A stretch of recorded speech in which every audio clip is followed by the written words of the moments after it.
It gives me immense pleasure to welcome Dr.SreeKeshava, Assistant Professor, BMS College of Engineering. I now request Dr. Shekhawat to introduce the faculty.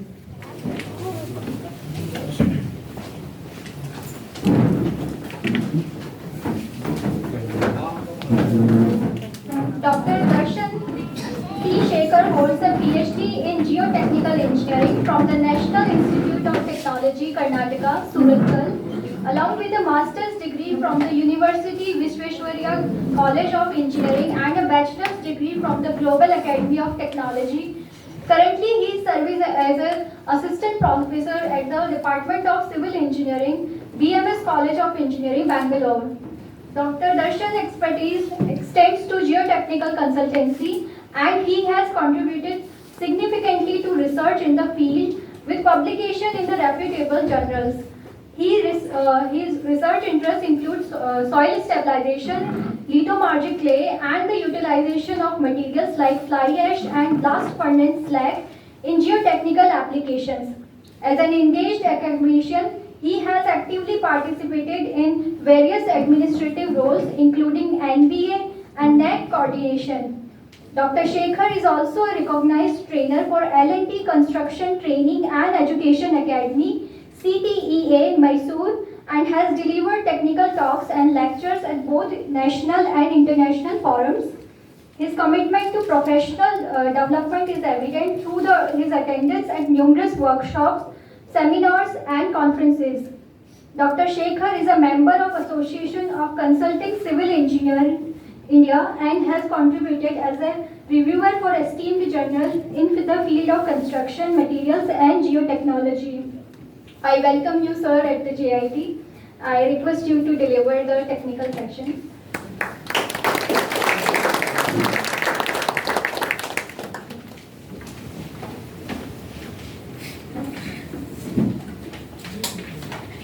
Am I audible? Good afternoon, then. So, as I already have a brief introduction here with my name and my area of working.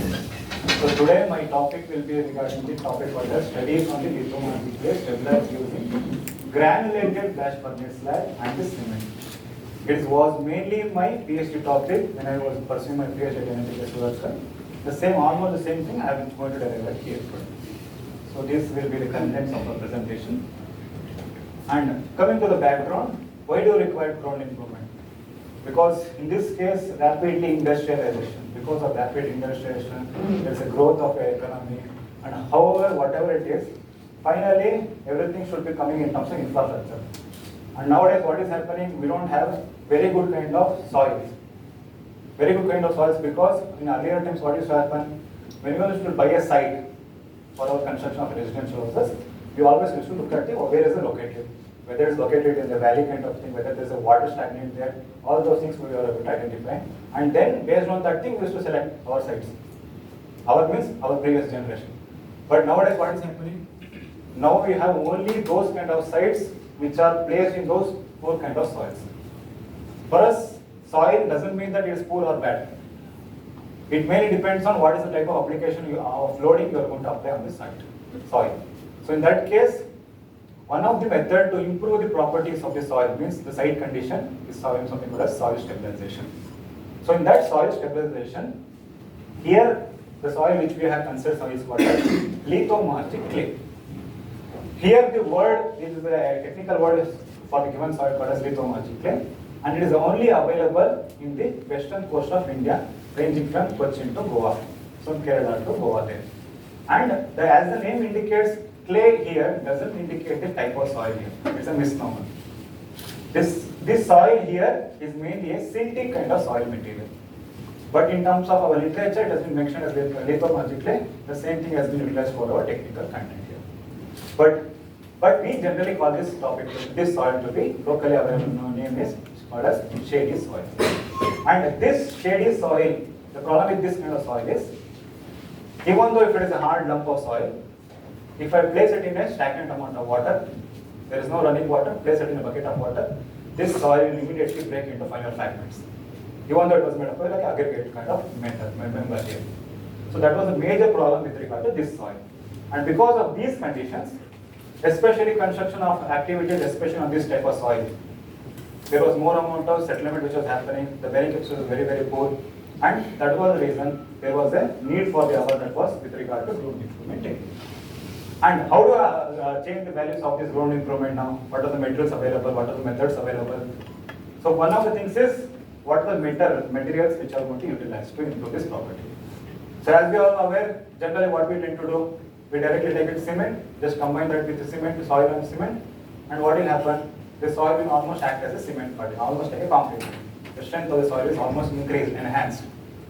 But if I try to utilize only those kind of materials, like a cement, the major problem is carbon emission. Because nowadays what we tend to do is, we have to take less amount of your cement and try to utilize some other kind of material. And nowadays you don't get any kind of something called waste material. It's just a byproduct of some other material. Nowadays I cannot even call anything to be a waste material. I should be able to utilize those kind of materials wherever possible and to whatever extent. So this is the same thing as I mentioned with regard to soil. And this soil is found below the lateritic soil of the western coast. In the western coast, when you observe, you get a hard kind of laterite blocks you are going to get. Below that hard kind of blocky soil or the granular soil, then you have something called as your lithomargic clay. So that was the objective there. And as I mentioned, it becomes wet. When it is in wet condition, it is very, very poor, having poor bearing capacity. And also, it is mainly consisting of in this region. So you will be finding out this type of soil in these kind of locations. So this is the soil which I want to consider. And as I mentioned, this is your soil map of India. So you will be getting this type of soil here. When you observe that thing, generally the top layer of the soil will be hard soil. And this is called as your lateritic soil. And if I am able to get it in the chunks of blocks here, now this is your lateritic block. So in your coastal region, especially in this kind of coastal region, our region, all our buildings, at least your boundary wall, everything will be made up of this kind of blocks. Now it's a naturally occurring block here. I just have to cut it into that given shape of this kind of shape. But where is my soil existing now?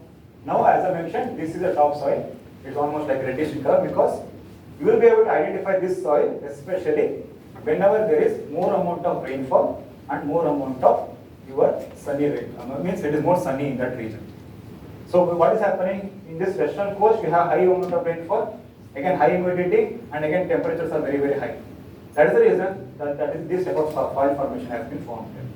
And beneath this layer, and this layer extent, this thickness of this lateritic soil will depending on the location.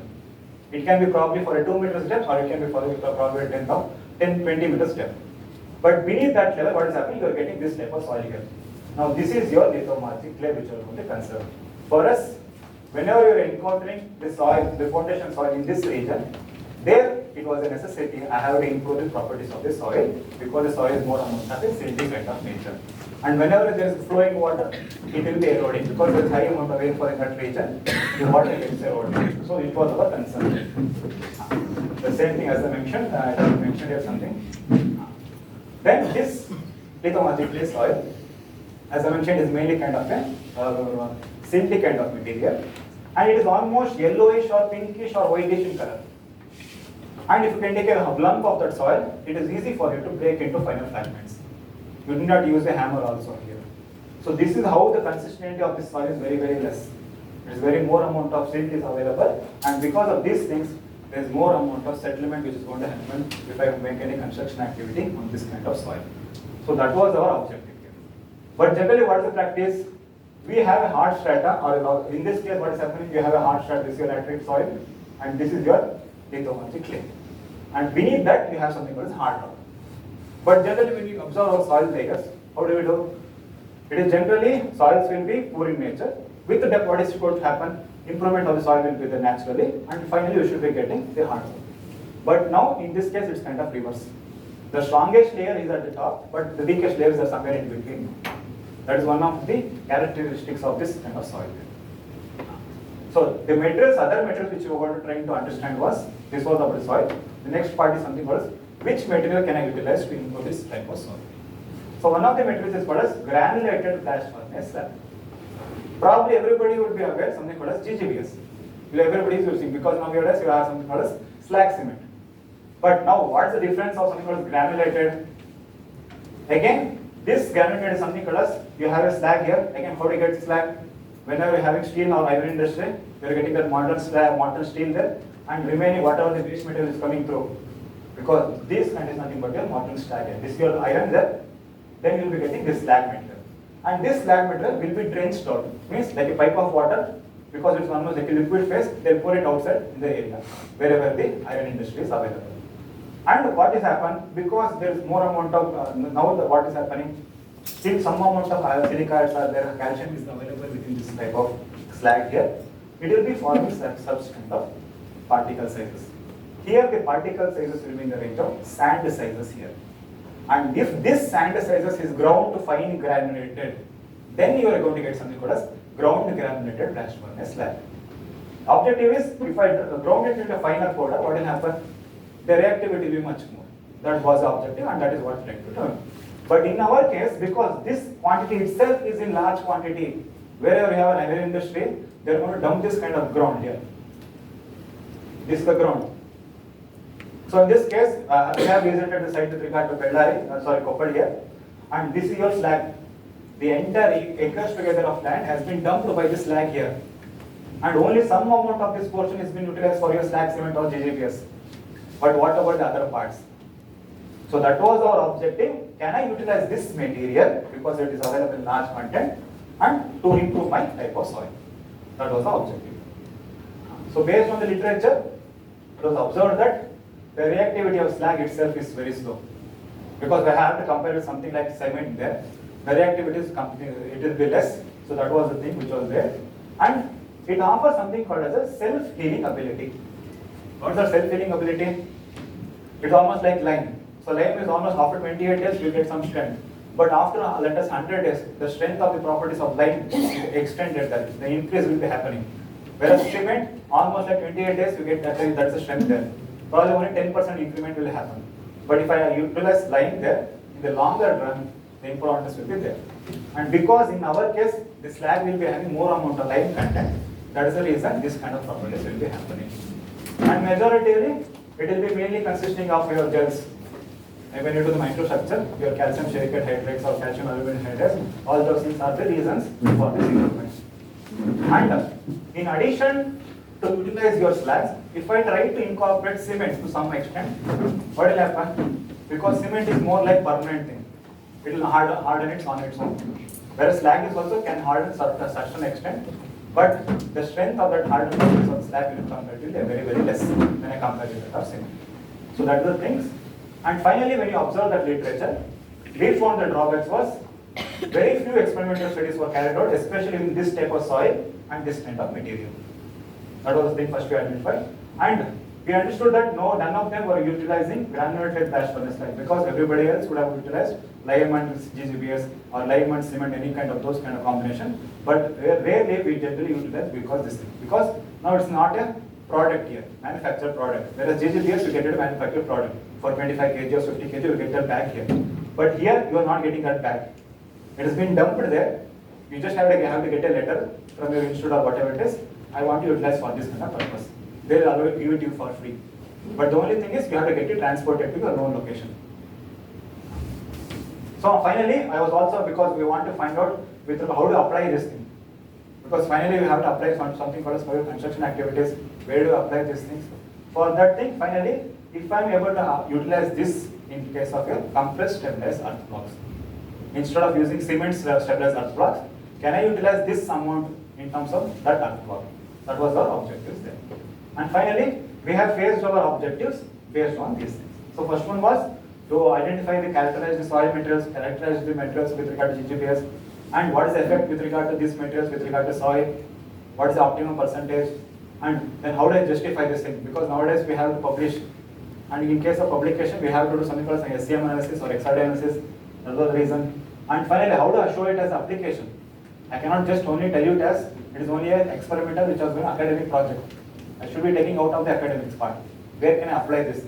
And one of the professional software which I utilize is Plaxis. It is a well-known software in the field of geotechnical engineering. And finally, what will the effect if I utilize with regard to your compressed stabilized blocks? So based on our drawback in the literature, we have found out the objectives of the study. And coming to the materials and methodology, as I mentioned, soil as we observe here, it looks like a small kind of aggregate.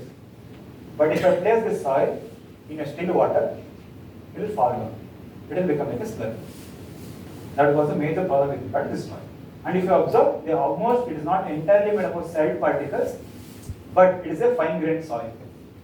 It is a fine-grained soil, obviously settlement will be more, but predominantly it is more amount silt is there. More amount of silt is available.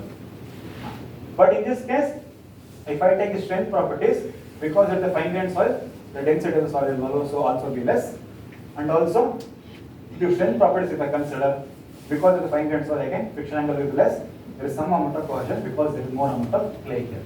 That was the initial properties of the soil. And if I try to do a road CBR test, this value is only 2.9, so I cannot utilize for the road construction also. So again, these are the results graphically here.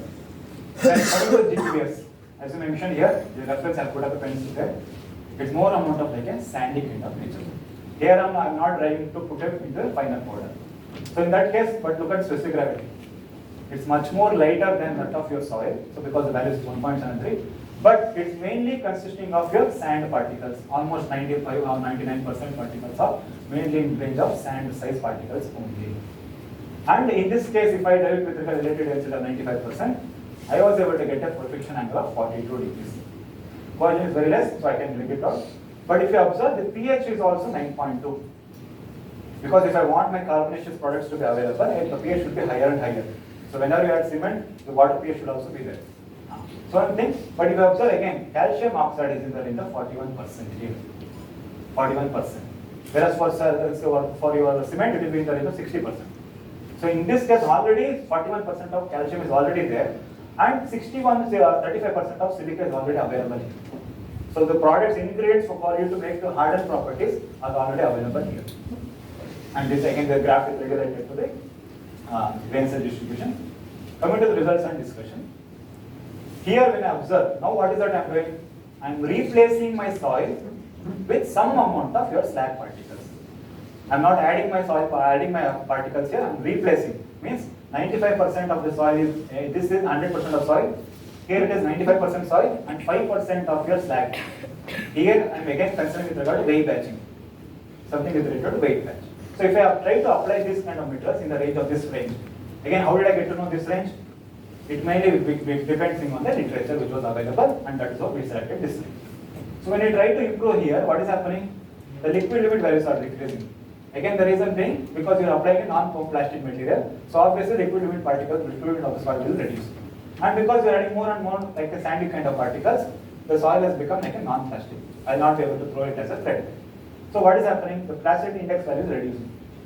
So what is I am trying to make? I am trying to make a finite particles into a coarser particle. That was the thing. And if I observe the density here, or the moisture content, optimum moisture content, because you are applying something like non-plastic material. When you apply non-plastic material, the water absorption of the non-plastic material will not able to take any kind of water content. So therefore, this value is going to reduce. But if I try to do a CBR test, because you are applying more and more amount of particles here, what is happening? The value is increasing. Why? Because CBR test is a confined test. Instead of putting soil here, you will be placing soil by some sand here. So what will happen? The load capacity of the sample will be higher. Only because it is confined in weight. Because you are doing in a confined environment there. The same thing which was there. And now in terms of strength, if I want to consider, the strength test which was done was with regard to unconfined compression test. Because of the fine grained material, I was able to make a sample of this size. In that case, with regard to immediate testing, if I replace this kind of thing, there was an increase in the strength by 5%. But later on, what is happening? The strength has been reducing. Why? Because you are replacing a cohesive material by a non-cohesive material. So obviously there is no cohesion between my particles, so strength has been reduced. But here what is happening? There is some kind of optimal percentage of sand and clay here. So therefore the strength properties are increasing. But with the time what is happening? With the time, because the sample was done there, now the strength is increasing here. Now the strength is increasing. This is with regard to immediate strength, and this is with regard to strength is increasing this. Again, why does it happen? Because just like your cement, this thing, hydration, here also hydration will happen. So calcium oxides will be getting dissociated. So you'll be getting Ca plus OH minus separately, and already available calcium silica is available in the soil. Water content is there. So there will be also calcium hydroxide will be forming.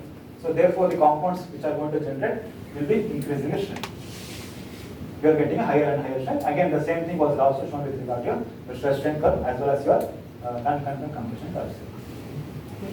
And because we are geotechnical engineers, we don't want only with regard to your unconfined compression test, because it's not a perfect test. We also have done with regard to your trajectory testing. So in the case of trajectory testing, again if you observe, immediately initially the cohesion of the soil is reducing if I increase in content, but my friction angle is increasing because you are adding a granular material into the soil mass. But with the time, what is happening? The cohesion value is drastically increasing. So soil properties, the soil is now turning into a harder material. Whereas look at the angle of friction now. Initial angle of friction was very 19. It's almost like a slurry there, what was well. But now when you add more and more amount of non-plastic material, especially this slag, the friction angle is also increasing. And with the time, with curing period, what is happening? This improvement is both possible with regard to cohesion, also with regard to your friction angle. So that tells you about what is the bearing capacity. Finally, what is the bearing capacity of this type of soil. The same thing which you have shown here. And again, with regard to more circle, how it is also. Then, that was about only with regard to soil and cement. Now, if I apply only cement to the soil now, if I apply now the cement percentage will vary between 2, 4 and 6%. If I look at those values, if I look at the strength here, if I add only 2% of cement for a 7-day strength, the strength is increased. But if I add 8%, 7 days itself is 779. Think in terms of 28 days. So obviously I understood that strength will be higher in this case. Because for 7 days you are getting almost like 70% of the strength. For 28 days you are getting that you can extrapolate. That is the reason we have not carried out here. But in case of BCPR value, if I apply cement, cement is more permanent in nature. It has become hard like a hard rock now. So I am able to compare my rock with regard to this thing, almost 80 and 100. That's the observation. Same thing there. And as I mentioned, one is your dissociation of calcium ions. You will separate in terms of calcium plus and waste mass. And already silica is available in the soil. Silica is also available in the granular material, that is your GGBS. So you will be getting more amount of silicates like calcium silicate hydrates, calcium aluminum hydrates. All those kind of compounds will be forming because you are applying this kind of calcium kind of material. The same thing which was shown here. Now, because of this thing, what is that I understand? If I try to apply only GGBS, strength is improved, but I am not satisfied. I want that satisfaction to be improved now. So for that, what is that we have done? Here 75% of soil is taken and 25% of slag is I have taken as the optimum content, depending on the previous slide there. And then, if I am trying to apply just a minimum of, let us say, 2 and 4% of cement, what will happen to the properties of the soil?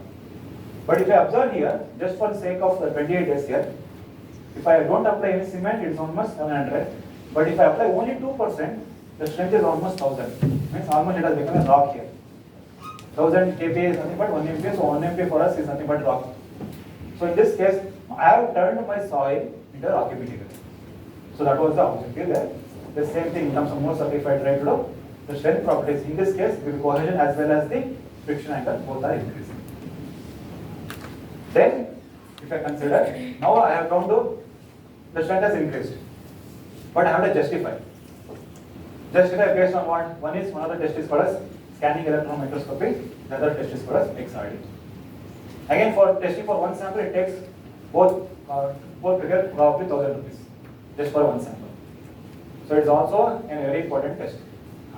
So in this case, SCM, scanning electron microscopy, even though we do large amount of testing, whatever it is, I require only probably a size of 0.5 centimeter, the sample size, whatever you do. But just to test that 0.5 centimeter of sample and thickness of probably 1 or 2 mm, I have to spend almost for SCM itself probably 600 to 700 rupees. XR will be in the range of 300 or 500 rupees, depending on the which should vary formula. In this case, what is that happening? This is your coating. First, initially, this is your member. That is like a sticky material there. You are just placing that some amount of soil sample which you are considering, place it there. It will be just like a powder. Now I have taken soil sample like a powder form. After the stabilized effect, place it there, and it will be placed like this. And after that, I have to do some kind of coating, and that will be something called gold palladium coating. And those things will be taken care by the people who are going to take care of the instrument, but this is what we tend to do, initial process. Then, based on those things, you will be getting some kind of images here. Because you are sending an electron there, and because of that electron is there, it is getting reflected, and based on that, you are getting a magnification. And if you observe this here, the magnification is the range of 3 micron. 3 microns. So you are able to look in terms of micron range now. So in that range, if you observe initially, and again this is with regard to EDS, electron dispersive spectroscopy. Here, energy dispersive spectroscopy. This is again addition with regard to SEM only. It is not a separate instrument. It is coming with regard to the same thing.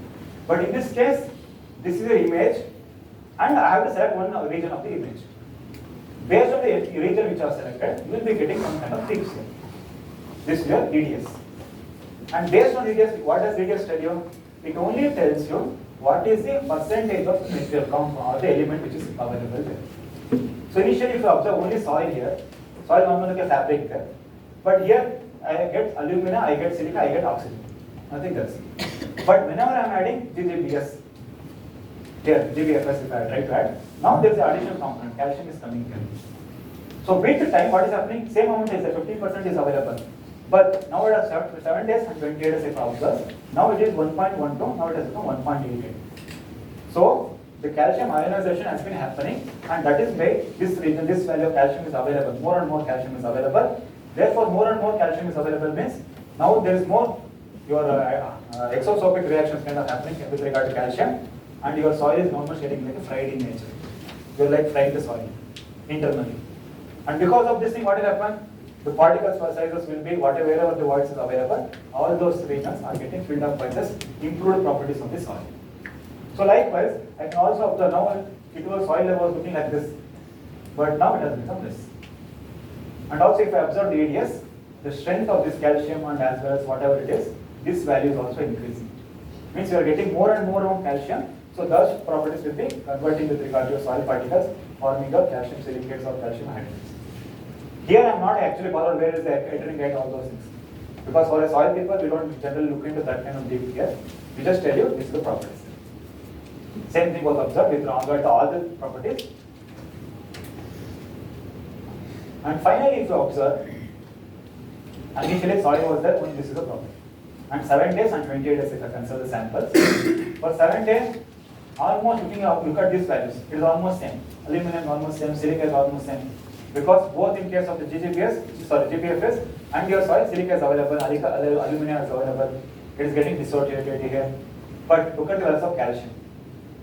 Now the calcium percentage is increasing here. With regard to increasing my GBFS, but if I try to apply cement here, this increase is very, very larger. Because cement is having almost 60% calcium hydrate now. So that is why this improvement is very, very larger. And now because of this region, if I observe the ratio called as calcium to silicate ratio, now this value is increasing. So what does this value increase tell you? There will be improvement within there will be more amount of reaction within the soil particles. It will be with regard to your soil as well as your GBFS as well as your cement. Same thing was also observed with regard to 28 days. Improvement is almost throughout the curing periods here. The other test is something called as X-ray diffraction. Here it tells you only about what is the type of compounds which is available. It will not tell you what is the percentage of that compound. It will only tell whether this compound is available or not. So that is the type of testing called as X-ray diffraction. Again here also, this test is mainly focused with regard to crystalline materials, which are more on the crystalline structure. That will be more helpful here. And again here also, you require only a piece of the sample, and it should be in terms of fragments. So generally if I take a solid here, it will not be effective. It should be finer than some. So for us, what we have done was, we had seen the sample to 75 microns. Only that powder was taken for with regard to your XRD test. And again, if I want to do XRD test, they will only give the result. They will only give XR y-axis. You have to draw a plot, and you will be getting a plot like this. And now, usually you will tell whether this is a calcium, this is whether calcium oxides are available, or your calcium silicates is there. For that, again, you have to do some kind of analysis called as, depending on the software which is available, something called database. In their database, they will tell you for calcium silicate hydride, this should be forming at this theta degrees, and this should be the impact. The length should be this much. And I have to cross-reference my values with regard to this thing. And these things is taken care of by a software. I had used Expert High Score. That's one of the software. You can use any kind of software which is available. There they have a sufficient database, and you have to match that database for whatever material is available to you or what you got. So if you observe initially, for clay soil, I had got like something like calcinite, quartz was available, illite was available, and your halloxide was available. But whenever I'm adding something called GGPS or whatever it is, or with regard to cement, now you are getting more amount of your calcium, aluminum, or hydroxide, calcium silicate hydrate, and baryonite. All those things, where did I get these values? Again, based on that database. I just have to refer that database whether this is available or not. So then I can tell you, oh, this material is available, this component is available within my member. This is what we should do with regard to this material. Same thing, if I observe more and more calcium hydroxide and calcium silicate hydrates is all getting available with regard with time and with curing rate also. Then that was with regard to the improvement, what causes it. The next was with regard to your analysis. Now how do I apply? Where should I apply? Should I actually go to a site and take these materials? It is almost impossible for us. So, but I have to show it. It can also be utilized. So in this case, we have utilized something called as a finite element problem called as your Plaxis. This is generally a Plaxis program which is available. Again, for the license of this one software, it's a commercial software. It is almost in the range of 8 lakhs. Within that range. But if an institute takes it together, it can be reduced. But it's a commercial software and it's expensive for us as an individual. So because I was in NITK, in their laboratory, it was available, so which you have utilized. And for that, you have to give some input data. In that software also, I have to give some input data. And then that input data was also taken with regard to the testing which are already carried out in the laboratory. So which you are already done with what is the density, what is the OMC, what is the X modulus, all those things, parameters, cohesion, friction angle, all those things were already carried out in the laboratory. The same data has been taken care of here. And one of the things was, I have to do something called settlement analysis of footing. Means, if I try to place my footing on a stabilized soil like this, what will be the amount of settlement which can take place? For us, settlement in practice, it should be less than 25 mm. In the life of the building, the settlement cannot be exceeding more than 25 mm. In that case, again, I have taken different width of the footing. I have taken the Young's modulus of the footing, Poisson's ratio, unit weight of soil, unit weight of the concrete, and thickness of the footing. So once I do, this is my software now. So I have to give my dimension of the software. So this is the width of the footing, and this is the depth of the footing. I have taken the depth of the footing to be 1.2 meters, and this is the value. This is one of the observation, means without any improvement. Without any improvement, what is the settlement which we will consider. Now what is happening? This yellow color region indicates only that location I am replacing my soil by a stabilized member. Means instead of soil alone, I am mixing with soil and your GPFS and some amount of cement. In that case, what will happen? Again, I have also increased this width now. If I take this increase this width to 2 times of B and 3 times of B here, what will be the effect? Because I cannot in entire region, I cannot convert the soil. Soil should be available, say there only. But to a certain extent, I have to get it replaced now. I have to do some kind of hand compaction there. This was the limitation. Again, why did you select only this kind of thing? It is again depending on your isobar or your pressure bar. So for us, when I consider pressure bar or isobar, I have to consider, because when you do soil exploration also, we tend to take the soil exploration only in the range of 2 times of the width of the footing. If the width of the footing is 1 meter, I should be at least knowing that 2 times of weight, means that is 2 meters beneath the footing. Because that region of the soil mass will be taking almost 90% of the loading, which is going to come through from your superstructure. So that was the objective, and why I have selected this thing. Again, because it is 2:1 vertical ratio, that is a load dispersion, we have considered this thing. Based on the isobars, we have considered how I need to select. And initially, if I consider, let us say if I apply a load intensity of 250 kPa, and if I take a width of 1 meter footing, and in this case, the footing can be given as a strip footing. So the software can be taken as strip footing or square footing, whatever it is. Here we have utilized strip footing. In that case, the settlement, local settlement, it is 165 mm. So it is very, very higher. So I cannot do that part. But this is the settlement which we are going to. Now what is happening? Now I am taking this thing, now I am stabilizing a certain amount of material. If I try to input a certain amount of material here, now for the same 250 here, initially it was 165, but when I try to apply this GPFS there, it is also confined now, the soil particles cannot move away. And also with time what is happening, the strength is also increasing. So if I observe here, it is almost 71, almost half of this value. But if I apply more amount of cement also, it is almost 43. It's almost 43. And this is for a depth of width of 2 meters and for a depth of 1 meter. The same thing as shown in the graph here. Now again, if I increase the width of the footing, obviously settlement will also be higher. The same thing is there. And now if I consider 3 times of beam, if I consider 3 times the width of the footing, and if I stabilize this area, initially it was 165, but by the time I add 4 or 5%, 2% cement, it is almost 25. I'm actually able to limit the amount of settlement which can happen through based on this. So 250 kPa is nothing but the pressure which is going to fall through on your footing. So same thing was observed with regard to the different kinds of width of the footing. And now if I observe in terms of a table, if I tabulate here, initially if I apply a pressure of this 1 meters, it was able to take care of 90 kPa. If I apply the width of the footing, the pressure will be less, so it has become 70. And if I increase much more width, it has become 56. So actually do not be looking like this, but look like this downwards. What is happening? Initially you are getting a settlement of pressure was 93. But if I try to put up an increased member, that is your GBFS, for only 5%, now there is increase in the load carrying capacity by 17%. Similarly, if I try to apply 25% optimum, the improvement is almost 40%. But if I apply more amount of cement also, the improvement is almost double, 88 or 90%. And with the depth also, the value is going to change. So you are also going to limit the amount of settlement which can happen through if I utilize a stabilized method. Same thing with regard to larger depth. If I increase more, stabilized area is much more. Now look at the value. Almost 200% improvement is also observed. So this is with regard to only this thing.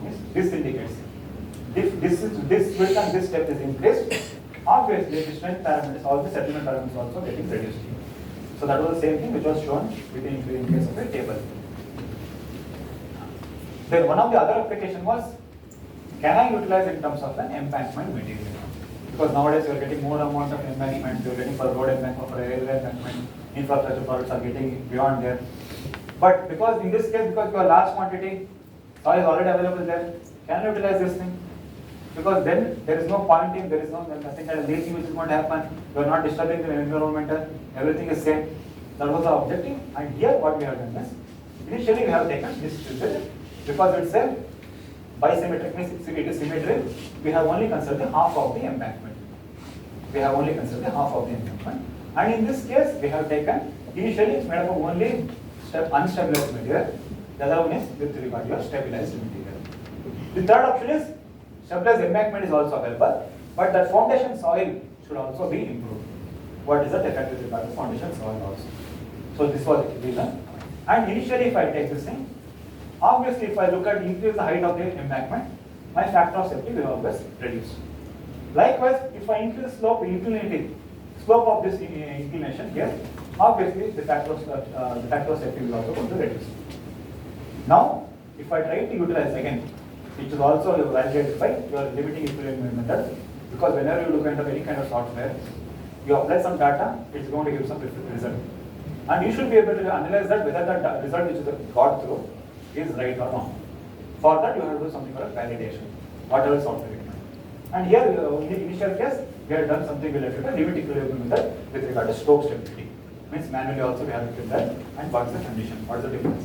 And when I compare, the maximum difference was I got in the range of almost 20%.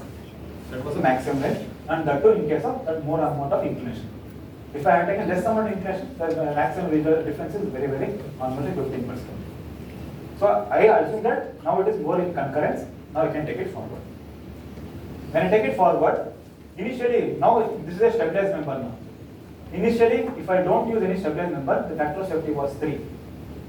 But now with improvement in your members, that is your GBFS, the strength has increased, sufficiently enhanced. And if I apply obvious cement, the strength will be much more. That's already known.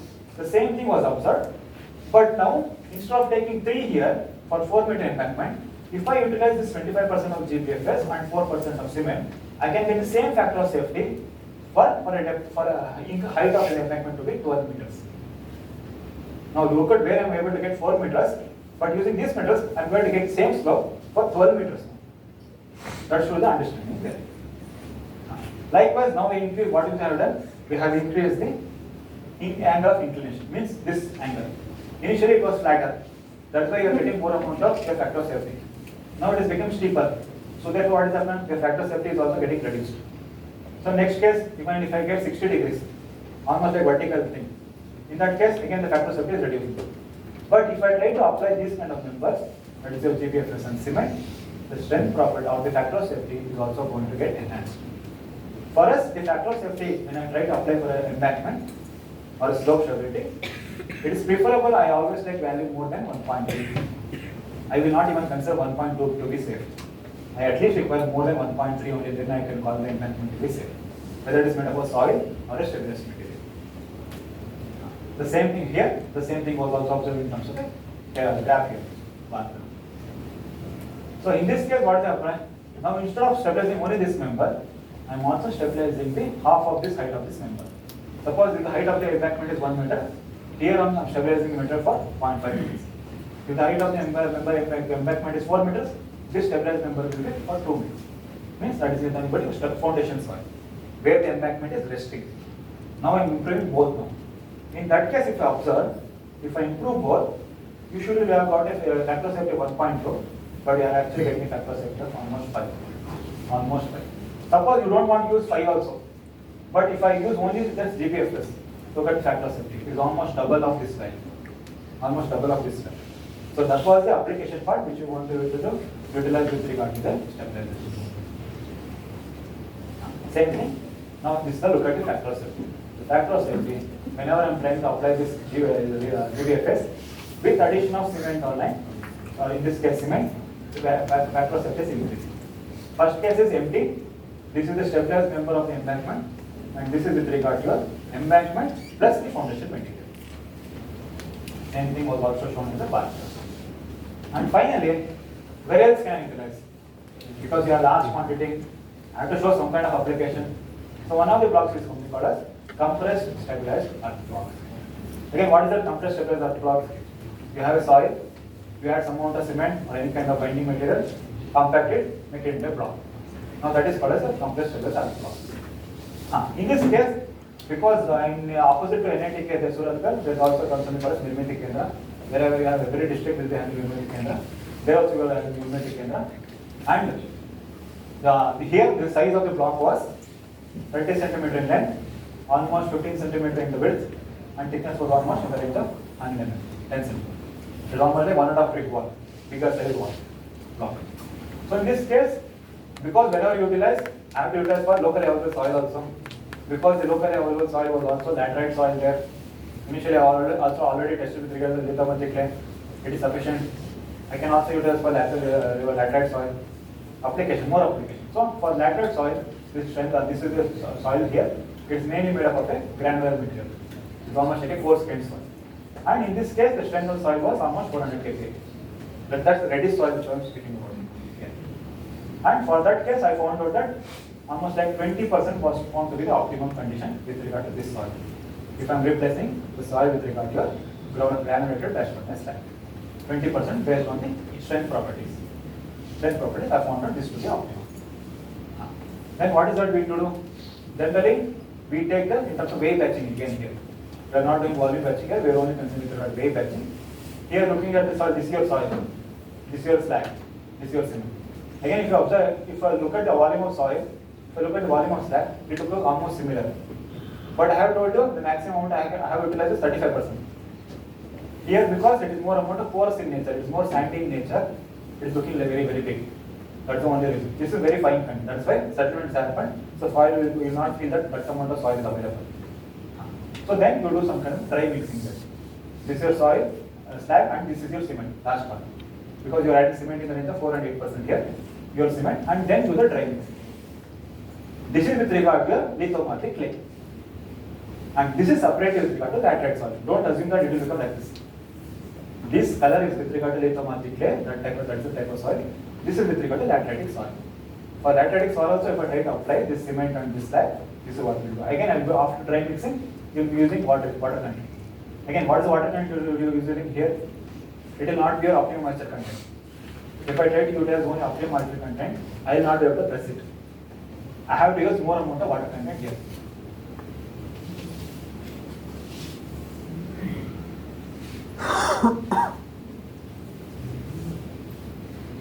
So I will be using more amount of water content means almost I will be using the plastic limit of the soil. If the plastic limit of the soil is in the 30%, I have to actually have plastic limit of the soil. Means whenever I am mixing here, I should be able to make a ball. Only then that is your optimum. Suppose you are getting less water, depending on OMC, if I try to apply, it will be less water, you will not be able to make a ball. That is the reason you have to have more amount of water content when you are doing something called stabilized blocks. Then once you do this is your equipment there, this is your equipment, this is water top will fix here, this is a lever arm there, just press it, and finally when you open the lid, you will be getting a block here. Now this block is made up of a lithomargic clay stabilized member. Now look, this is the length 305, this is the width 142, and this is the thickness 105. So you will be able to getting one block as in case in this. Again, why is this size in this range? Because in that Mangalore region you will be getting like a lateral block. You will be getting this kind of region. So these are the samples we made with regard to your lithomargic clay, and these are the samples we made with regard to your lateral soil. And again, you have to take the average of these values. In case of concrete, we take an average of 3 members. But in case of soil, there is a mention that we have to take with regard to 5 members. So for each specimen, you should be doing for almost like 5 casting. You have to cast for 5 specimens for each test. So that was it, and then it was cured. Normal air curing, like a Granulated water. Whenever you want to spray water, just spray it. Allow it for whatever the amount of days you want to leave it. And this is with regard to water absorption. Because I have to get also water absorption. Because my water absorption of the block cannot be greater than 15%. If it is more than 15%, I get the dampness in the wall. So that is the reason water absorption, keep it in the hole and get some values. Then finally, get it for the testing. When you are testing here, you will be testing for your dry compression strength and also wet compression strength. Actually, in practice, it is only required in something called as wet compression strength. But dry compression is only with regard to what is relevance, how much amount of strength has been lost. Just like how we have sleeper value with regard to unsoaked condition, soaked condition. Here also, for us, it is more relevant if I do your wet compression. But dry compression, we also, for our reference, we have done.